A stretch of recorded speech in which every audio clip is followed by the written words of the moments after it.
ದೆಹಲಿ ಸುಲ್ತಾನರಲ್ಲಿ ಎಷ್ಟು ಮಂತ್ರಿಗಳು ಹೇಳಿದ್ದೆ? 5 ಮಂತ್ರಿಗಳು ದೆಹಲಿ ಸುಲ್ತಾನರನ್ನು ಆಳ್ವಿಕೆ ಮಾಡಿದ್ರು. ಅವು ಯಾವ ಹೇಳಿದ್ದೆ? ಗುಲಾಮಿ ಸಂತತಿ ಹೇಳಿರಿ. ಗುಲಾಮಿ ಸಂತತಿ, ಖಿಲ್ಜಿ ಸಂತತಿ, ತುಗ್ಲಕ್ ಸಂತತಿ, ಸಯ್ಯದ್ ಸಂತತಿ, ಲೂದಿ ಸಂತತಿ. ಇವು 5 ಮಂತ್ರಿಗಳು ದೆಹಲಿ ಸುಲ್ತಾನ ಆಳ್ವಿಕೆ ಮಾಡಿದ್ರು ಅಂತ ಹೇಳಿದೆ. ಈ ಸಂದರ್ಭದಲ್ಲಿ ದೆಹಲಿ ಸುಲ್ತಾನರ ಪ್ರಸಿದ್ಧ ದ್ವಯ ಯಾರಪ್ಪ ಅಂದ್ರೆ ಖಿಲ್ಜಿ ಸಂತತಿಯ ಅಲ್ಲಾವುದ್ದೀನ್ ಖಿಲ್ಜಿ ಅಂತ ಹೇಳಿದೆ. ಉತ್ತರ ಭಾರತದಲ್ಲಿ ಪ್ರಸಿದ್ಧನಾಗಿದ್ದ ಯಾರು? ಅಲ್ಲಾವುದ್ದೀನ್ ಖಿಲ್ಜಿ. ಮಲ್ಲಿಕಾಫರ್ನ ದಕ್ಷಿಣ ಭಾರತ ಕಳಿಸಿ ತನ್ನ ಸೇನಾನಿ ಮಲ್ಲಿಕಾಫರ್ ದಂಡಯಾತ್ರೆ ಮಾಡಿ ದಕ್ಷಿಣ ಭಾರತದ 4 ಮಂತ್ರಿಗಳನ್ನು ಸೋಲಿಸಿದ್ದ ಅಂತ ಹೇಳಿದೆ. ಯಾವಪ್ಪ ಅಂದ್ರೆ ದೇವಗಿರಿಯ ಯಾದವರು, ವಾರಂಗಲಿನ ಕಾಕತೀಯರು, ಮಧುರೆಯ ಪಾಂಡ್ಯರು ಮತ್ತು ಹೊಯ್ಸಳರು. ಇವ್ರನ್ನೆಲ್ಲ ಸೋಲಿಸಿದ್ದ ಅಂತ ಹೇಳಿದ್ದೆ. ದೋರ ಸಮುದ್ರ ಹೊಯ್ಸಳ ಇವ್ರನ್ನೆಲ್ಲ 4 ಜನ ಸೋಲಿಸಿದ್ದೆ. ಆದ್ರೆ ದಕ್ಷಿಣ ಭಾರತದಲ್ಲಿ ಅವ್ರಿಗೆ ಪ್ರಬಲವಾಗಿರ್ತಕ್ಕಂಥ ಯಾವುದೇ ಮನೆತನ ಇರಲಿಲ್ಲ. ಆ ಸಂದರ್ಭದಲ್ಲಿಯೇ ಸ್ಥಾಪನೆಯಾದ ಒಂದು ಮನೆತನ ಯಾವುದಪ್ಪ ಅಂದ್ರೆ ವಿಜಯನಗರ ಸಾಮ್ರಾಜ್ಯ. ಅವ್ರಿಗೆ ದಕ್ಷಿಣ ಭಾರತದಲ್ಲಿ ಒಂದು ಪ್ರಬಲವನ್ನು ವಿರೋಧವನ್ನು ಮಾಡ್ತಕ್ಕಂಥ ಒಂದು ದೊಡ್ಡ ಸಾಮ್ರಾಜ್ಯ ಸ್ಥಾಪನೆ ಇತ್ತು. ಅದು ಯಾವ್ದಪ್ಪ ಅಂದ್ರೆ ಅದು ವಿಜಯನಗರ ಸಾಮ್ರಾಜ್ಯ. ಯಾವುದು? ವಿಜಯನಗರ ಸಾಮ್ರಾಜ್ಯ. ಉತ್ತರ ದೆಹಲಿ ಸುಲ್ತಾನರಿಗೆ ವಿರೋಧ ಮಾಡ್ತಕ್ಕಂಥ ಒಂದು ಸಾಮ್ರಾಜ್ಯ ಸ್ಥಾಪನೆ ಇತ್ತು, ಅದು ವಿಜಯನಗರ ಸಾಮ್ರಾಜ್ಯ. ವಿಜಯನಗರ ಸಾಮ್ರಾಜ್ಯ ಯಾವಾಗ ಸ್ಥಾಪನೆ ಐತಪ್ಪ ಅಂದ್ರೆ 1336ರಲ್ಲಿ. ಎಷ್ಟರಲ್ಲಿ ಸ್ಥಾಪನೆ ಇತ್ತು ವಿಜಯನಗರ ಸಾಮ್ರಾಜ್ಯ? 1336ರಲ್ಲಿ ವಿಜಯನಗರ ಸಾಮ್ರಾಜ್ಯ ಸ್ಥಾಪನೆ ಇತ್ತು. ಇದು ವಿಜಯನಗರ ಸಾಮ್ರಾಜ್ಯ ಎಲ್ಲಿ ಸ್ಥಾಪನೆ ಇಪ್ಪತ್ತಪ್ಪ ಮತ್ತು ಯಾರು ಸ್ಥಾಪಿಸಿದ್ರು ಅಂದ್ರ ಹರಿಹರ ಸಂಗಮನ ಮಕ್ಕಳಾಗಿರ್ತಕ್ಕಂಥ ಹರಿಹರ, ಬುಕ್ಕರಾಯ, ಮಾರಪ್ಪ, ಮುದ್ದಪ್ಪ, ಕಂಪಣ್ಣ ಅಂತಕ್ಕಂಥ 5 ಸಹೋದರರು ಕೂಡಿಕೊಂಡು ವಿಜಯನಗರ ಸಾಮ್ರಾಜ್ಯವನ್ನು ಬಳ್ಳಾರಿ ಜಿಲ್ಲೆಯ ಹಂಪಿ ಅಂತಕ್ಕಂಥ ಸ್ಥಳದಲ್ಲಿ ತುಂಗಭದ್ರಾ ನದಿಯ ದಕ್ಷಿಣ ದಡದಲ್ಲಿ ಈ ಸಾಮ್ರಾಜ್ಯವನ್ನು ಸ್ಥಾಪನೆ ಮಾಡಿದ್ರು. ಯಾರು ಸ್ಥಾಪನೆ ಮಾಡಿದ್ರಪ್ಪ ಅಂದ್ರೆ ಹರಿಹರ ಮತ್ತು ಬುಕ್ಕರಾಯ ಅಂತ ಹೇಳ್ತೀವಿ ನಾವು. ಹಕ್ಕ ಬುಕ್ಕರು ಅಂತೀವಿ. ಶಾರ್ಟ್ಕಟ್ ನಾಗ ಏನಂತೀವಿ ಅವರಿಗೆ? ಹಕ್ಕ ಬುಕ್ಕರು ಅಂತ ಹೇಳ್ಕೈತೀವಿ. ವಿಜಯನಗರ ಸಾಮ್ರಾಜ್ಯವನ್ನು ಯಾರು ಸ್ಥಾಪನೆ ಮಾಡಿದ್ರು? ಹಕ್ಕ ಬುಕ್ಕರು. ಎಲ್ಲಿ ಸ್ಥಾಪನೆ ಮಾಡಿದ್ರು ಅವರು? ಬಳ್ಳಾರಿ ಜಿಲ್ಲೆಯ ಹಂಪಿ ದಡದ ಮೇಲೆ, ತುಂಗಭದ್ರಾ ನದಿಯ ದಕ್ಷಿಣ ದಡದ ಮೇಲೆ ಈ ಸಾಮ್ರಾಜ್ಯವನ್ನು ಸ್ಥಾಪನೆ ಮಾಡಿದ್ರು. ವಿಜಯನಗರ ಸಾಮ್ರಾಜ್ಯದ ಲಾಂಛನ ಯಾವ್ದಾಗಿತ್ತು ಅಂದ್ರೆ ವರಾಹ. ವಿಜಯನಗರ ಸಾಮ್ರಾಜ್ಯದ ಲಾಂಛನ ಯಾವ್ದಾಗಿತ್ತು? ವರಾಹ. ನಮ್ಮ ದೇಶದ ಲಾಂಛನ ಯಾವ್ದಪ್ಪ ಈ ಸದ್ದ? ಭಾರತ ದೇಶದ ಲಾಂಛನ 4 ಮುಖದ ಸಿಂಹ. ಹಾಗೆ ಅವ್ರು ವಿಜಯನಗರ ಸಾಮ್ರಾಜ್ಯದ ಲಾಂಛನ ಯಾವ್ದಾಗಿತ್ತು ಅಂದ್ರೆ ವರಹ ಆಗಿತ್ತು. ವಿಜಯನಗರ ಸಾಮ್ರಾಜ್ಯವನ್ನು ಎಷ್ಟು ಮನೆತನಗಳು ಆಳ್ವಿಕೆ ಮಾಡುದಪ್ಪ ಅಂದ್ರ 4 ಮನೆತನಗಳು ಆಳ್ವಿಕೆ ಮಾಡ್ತಾವ. ಯಾವ್ಯಾವ ಎಷ್ಟು ಮನೆತನಗಳು ಆಳ್ವಿಕೆ ಮಾಡೋದು ವಿಜಯನಗರ ಸಾಮ್ರಾಜ್ಯವನ್ನು? 4 ಮನೆತನಗಳು. ಅವು ಯಾವಪ್ಪ ಅಂದ್ರ ಸಂಗಮವಂಶ, ಸಾಳವಂಶ, ತುಳುವಂಶ, ಅರವಿಡು ವಂಶ. ಇವು 4 ಮನೆತನಗಳು ಏನ್ ಮಾಡೋದು? ವಿಜಯನಗರ ಸಾಮ್ರಾಜ್ಯವನ್ನು ಆಳ್ವಿಕೆ ಮಾಡೋದು. ಹೌದಾ? ಫಸ್ಟ್ ಬರದ ಯಾರಪ್ಪ? ಸಂಗಮನ ಫಸ್ಟ್ ಮಗ ಹರಿಹರ ಸಂಗಮ ವಂಶವನ್ನು ಪ್ರಾರಂಭ ಮಾಡದ. ಹರಿಹರ ಸಂಗಮ ವಂಶದ ಮೊದಲ ಅರಸ ಅಂತ ಕರಿತೀವಿ. ಸಂಗಮ ವಂಶದ ಮೊದಲ ಅರಸ ಮತ್ತು ವಿಜಯನಗರದ ಮೊದಲ ಅರಸ ಯಾರಪ್ಪ ಅಂದ್ರೆ ಹರಿಹರ. ಯಾರು ವಿಜಯನಗರದ ಮೊದಲ ಅರಸ? ಹರಿಹರನು ಕೂಡ ಸಾಮ್ರಾಜ್ಯವನ್ನು ವಿಸ್ತರಣೆ ಮಾಡ್ದ. ಇವನು ಕೂಡ ಸಾಮ್ರಾಜ್ಯವನ್ನು ಕಟ್ಟಿ ಸಾಮ್ರಾಜ್ಯವನ್ನು ವಿಸ್ತರಣೆ ಮಾಡ್ದ. ಅವನು 5 ಮಕ್ಕಳು ಕೂಡ್ಕೊಂಡು ಸಾಮ್ರಾಜ್ಯವನ್ನು ಕಟ್ಟಿದ್ರು ವಿಜಯನಗರ ಸಾಮ್ರಾಜ್ಯ. ಅವ ಏನ್ ಮಾಡ್ದಪ್ಪ ಅಂದ್ರ ಪಶ್ಚಿಮದಲ್ಲಿ ಕೊಂಕಣಿ ಪ್ರದೇಶದವರೆಗೆ, ಪೂರ್ವದಲ್ಲಿ ವೆಲ್ಲೂರು ಕಡಪಗಳವರೆಗೆ ಮತ್ತು ಕೃಷ್ಣಾ ನದಿ, ಉತ್ತರಕ್ಕೆ ಕೃಷ್ಣಾ ನದಿ, ದಕ್ಷಿಣಕ್ಕೆ ಕಾವೇರಿ ನದಿಯವರೆಗೆ ಸಾಮ್ರಾಜ್ಯವನ್ನು ವಿಸ್ತರಣೆ ಮಾಡಿದ್ದ. ಯಾರಪ್ಪ ಅಂದ್ರ ಹರಿಹರನಿಗೆ ಪುತ್ರ ಸಂತಾನವಿರಲಿಲ್ಲ. ಪುತ್ರ ಅಂತ ಗೊತ್ತಲ್ಲ, ಮಕ್ಕಳಿರಲಿಲ್ಲ ಅವನಿಗೆ. ಮಕ್ಕಳಿಲ್ಲಾರ್ದಾಗ ಅವನ ಸಹೋದರಾಗಿರ್ತಕ್ಕಂಥ ಬುಕ್ಕರಾಯ ಅಧಿಕಾರಕ್ಕೆ ಬಂದ. ಅವನ ಸಹೋದರ ಯಾರು? ಹರಿಹರನ ಸಹೋದರ ಯಾರು? ಬುಕ್ಕರಾಯ. ಹರಿಹರನ ಸಹೋದರ ಯಾರು? ಬುಕ್ಕರಾಯ ಅಧಿಕಾರಕ್ಕೆ ಬಂದ. ಬುಕ್ಕರಾಯ ಅಧಿಕಾರಕ್ಕೆ ಬಂದ ಮೇಲೆ ಬುಕ್ಕರಾಯನ ಮಗನಾಗಿರ್ತಕ್ಕಂಥ ಬುಕ್ಕರಾಯನ ಮಗ ಏನು ಕಂಪಣ ಏನ್ ಮಾಡ್ದ? ಮಧುರೆಯ ಸುಲ್ತಾನರನ್ನು ಸೋಲಿಸಿದ. ಮಧುರೆಯ ಸುಲ್ತಾನರನ್ನು ಸೋಲಿಸಿರ್ತಕ್ಕಂಥ ವಿಷಯವನ್ನು ಅವನ ಹೆಂಡತಿಗೆ ಆಗಿರ್ತಕ್ಕಂಥ ಗಂಗಾದೇವಿ ಮಧುರಾ ವಿಜಯ ಅಂತಕ್ಕಂಥ ಕೃತಿಯೊಳಗ ವಿವರಣೆ ಮಾಡ್ತಾಳ. ಕಂಪಣ್ಣ ಮಧುರೆಯ ಸುಲ್ತಾನರನ್ನು ಸೋಲಿಸ್ಯಾನ ಅಂತಕ್ಕಂಥ ವಿಷಯವನ್ನು ಅವನ ಹೆಂಡತಿಯಾಗಿರ್ತಕ್ಕಂಥ ಗಂಗಾದೇವಿ ಆಕೆ ಯಾವ ಕೃತಿ ಬರೀತಾಳ? ಮಧುರಾ ವಿಜಯಂ ಅಂತಕ್ಕಂಥ ಕೃತಿಯೊಳಗ ಅದ್ರ ಬಗ್ಗೆ ಉಲ್ಲೇಖನ ಮಾಡ್ತಾಳ. ಮಧುರಾ ವಿಜಯಂ ಅವಳು ಬರೆದ ಕೃತಿ ಯಾವುದು? ಗಂಗಾದೇವಿ ಬರೆದ ಕೃತಿ ಯಾವುದು? ಮಧುರಾ ವಿಜಯಂ. ಅವಳು ಯಾರು ಅಂದ್ರೆ ಕಂಪಣ್ಣನ ರಾಣಿ. ಮಧುರಾ ವಿಜಯಂ ಕೃತಿ ಬರೆದ ಗಂಗಾದೇವಿ ಯಾರಪ್ಪ ಅಂದ್ರ ಕಂಪಣ್ಣನ ಹೆಂಡತಿ. ಮತ್ತ ಈ ಬುಕ್ಕರ ಏನ್ ಮಾಡ್ತಾನಪ್ಪ ಅಂದ್ರೆ ಕೊಂಡವೀಡು ರೆಡ್ಡಿಗಳನ್ನು ಸೋಲಿಸ್ತಾನ. ಮತ್ತ ವೈಷ್ಣವರು ಮತ್ತು ಜೈನರ ಮಧ್ಯದಲ್ಲಿ ಉಂಟಾಗಿರ್ತಕ್ಕಂಥ ಧಾರ್ಮಿಕ ಕಲಹವನ್ನು ಅವ ಶಮನ ಮಾಡ್ತಾನ. ಯಾರು ಶಮನ ಮಾಡ್ತಾರ ಧಾರ್ಮಿಕ ಕಲಹವನ್ನು? ಬುಕ್ಕರಾಯ. ಆ ಒಂದು ಧಾರ್ಮಿಕ ಕಲಹವನ್ನು ಶಮನ ಮಾಡ್ಯಾನ ಅಂತಕ್ಕಂಥ ವಿಷಯ ಸರ್ವಧರ್ಮ ಸಹಿಷ್ಣುವಾಗಿದ್ದ ಯಾರು? ಬುಕ್ಕರಾಯ. ಆ ವಿಷಯನ ಎಲ್ಲಿ ತಿಳಿಸ್ತದಪ್ಪ? ನಮ್ಮ ಶ್ರವಣ ಬೆಳಗೊಳ ಶಾಸನದಾಗ ಸಿಗ್ತೈತಿ. ಬುಕ್ಕರಾಯ ಒಬ್ಬ ಧಾರ್ಮಿಕ ಸಹಿಷ್ಣುವಾಗಿದ್ದ ಅಂತಕ್ಕಂಥ ವಿಷಯ ಶ್ರವಣ ಬೆಳಗೊಳ ಶಾಸನದಲ್ಲಿ ಸಿಗ್ತೈತಿ. ಮತ್ತೆ ಬುಕ್ಕರಾಯನ ನಂತರ ಯಾರ್ಯಾರ ಅಧಿಕಾರಕ್ಕೆ ಬಂದ್ರಪ್ಪ ಅಂದ್ರ ವಿರೂಪಾಕ್ಷ, 1ನೇ ದೇವರಾಯ, 2ನೇ ಇಮ್ಮಡಿ ಬುಕ್ಕರಾಯ, ಇವರೆಲ್ಲ ಅಧಿಕಾರಕ್ಕೆ ಬರ್ತಾರ. ಇವರೆಲ್ಲ ಆದ್ಮೇಲೆ 2ನೇ ದೇವರಾಯ ಅಥವಾ ಪ್ರೌಢದೇವರ ಅಧಿಕಾರಕ್ಕೆ ಬಂದ. ಯಾರ ಅಧಿಕಾರಕ್ಕೆ ಬಂದ್ರು? ಪ್ರೌಢದೇವರ ಅಥವಾ 2ನೇ ದೇವರಾಯ ಅಧಿಕಾರಕ್ಕೆ ಬಂದ. ಯಾರ ಅಧಿಕಾರಕ್ಕೆ ಬಂದ್ರು? ಸಂಗಮವಂಶದ ಪ್ರಸಿದ್ಧ ದೊರೆ. ಯಾರಪ್ಪ ಅಂದ್ರೆ ಪ್ರೌಢದೇವರಾಯ. ಯಾರು ಸಂಗಮವಂಶದ ಪ್ರಸಿದ್ಧ ದೊರೆ? ಯಾರು? ಪ್ರೌಢದೇವರಾಯ ಅಥವಾ ಎರಡನೇ ದೇವರಾಯ ಕೂಡ ಅಂತಾರ. ಸಂಗಮವಂಶದ ಪ್ರಸಿದ್ಧ ದೊರೆ. ಅವನ ಅಧಿಕಾರಕ್ಕೆ ಬಂದ ಮೇಲೆ ಏನ್ ಮಾಡ್ದಪ್ಪ ಅಂದ್ರ ಕುದುರೆಯಲ್ಲಿ ಪಳಗಿರ್ತಕ್ಕಂಥವ್ರು ಮತ್ತು ಬಿಲ್ಲುಗಾರನನ್ನು ಮುಸ್ಲಿಂ ಸೈನಿಕರನ್ನು ಸೈನ್ಯದಲ್ಲಿ ಸೇರಿಸಿಕೊಂಡ ಮತ್ತು ಸೈನ್ಯವನ್ನು ಸಂಘಟಿಸಿ ಅವನು ಮತ್ತು ಕೊಂಡವೀಡಿನ ರೆಡ್ಡಿ ನಾಯಕರನ್ನು ಕೂಡ ಸೋಲಿಸಿದ. ಯಾರ ಜೊತೆಗೆ ಅವನ ಸೇನಾನಿ ಆಗಿರ್ತಕ್ಕಂಥ ಯಾರ ಸೇನಾನಿ? ಸಂಗಮವಂಶದ ಪ್ರೌಢದೇವರನ ಸೇನಾನಿ. ಅವನ ಹೆಸರು ಲಕ್ಕಣ ದಂಡೇಶ. ಅವನ ಹೆಸರೇನು?